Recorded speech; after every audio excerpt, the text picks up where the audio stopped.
Mark, a 2-2 draw that's here this afternoon. There's nothing quite like late drama, is there?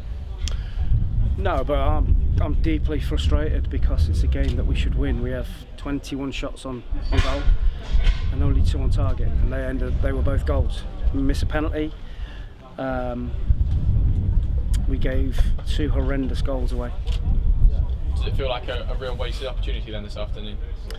It does, but when you're 2-1 down and obviously you're playing against 9 men, they've got everybody in the box with seconds to go, you take the point. But we have to improve our shots on target, because it's criminal that we've had that many shots and only hit the target with 2. So I put that down to a little bit of personal pride and making sure you hit the target when you get a good opportunity. But it just goes to show, particularly at this level, if you hit the target, you've got a good chance of scoring, haven't you? If you hit the target, you give the goalkeeper a save to make. You look at their goals. Now the first one straight at our goalkeeper, and he spills it, and they get a tap in. So that's what we need to be doing, just hitting the target. And I'm not sure it is something that can be recreated in training. We'll certainly do it, and we have been doing it. But it's a mindset when the pressure's on. And is there possibly a case to say that when a team is forced down to 10 or even 9 players, that it can be sometimes harder to break them down because they really go into their shell, especially when they're ahead? It's complete defensive mode. They just defend the goal, and they will have done that drill hundreds of times in training. And you defend the goal, and you get everybody in the width of the goal, and it's difficult. And you have to go down the sides of them and try and pull the ball back like we did from the goal, not keep sticking it down their throats.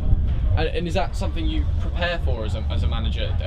Well, I suppose you have to prepare for every eventuality, but that's one that comes up more often. It's not one that happens very often, is it? But you know where the space is, and you know how to score a goal. The perfect way is our second goal.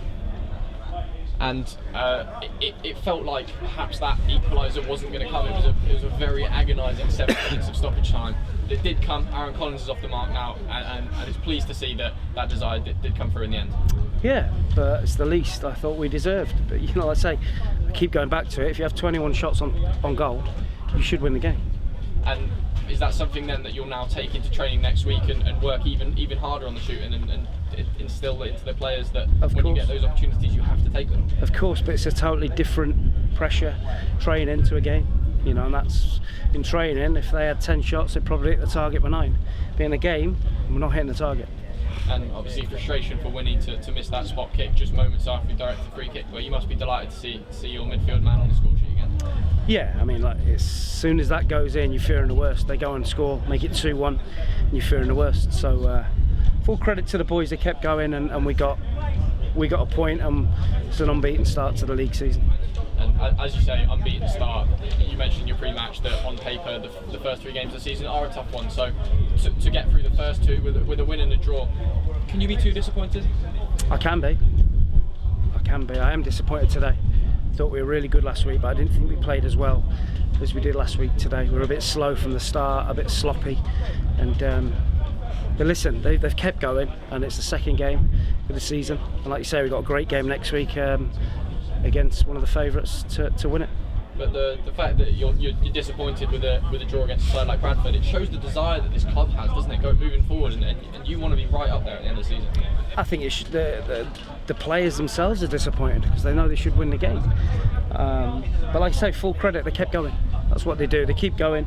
We had to try and get as many strikers as we could on the pitch towards the end and try and force that equaliser. And if handled right, could that frustration be the perfect motivator going into the game against Salford? I hope so. Certainly hope so. I know the group's quite diligent, and I know that they will go away and watch their own performances, and they'll know, a few of them, that they need to be better. And you've got now a full week of training plus an overnight stay to prepare for Salford. It's just another opportunity for the players to get to know each other even better and to grow as a group. It's the next game. We look forward to the next game, whoever it is.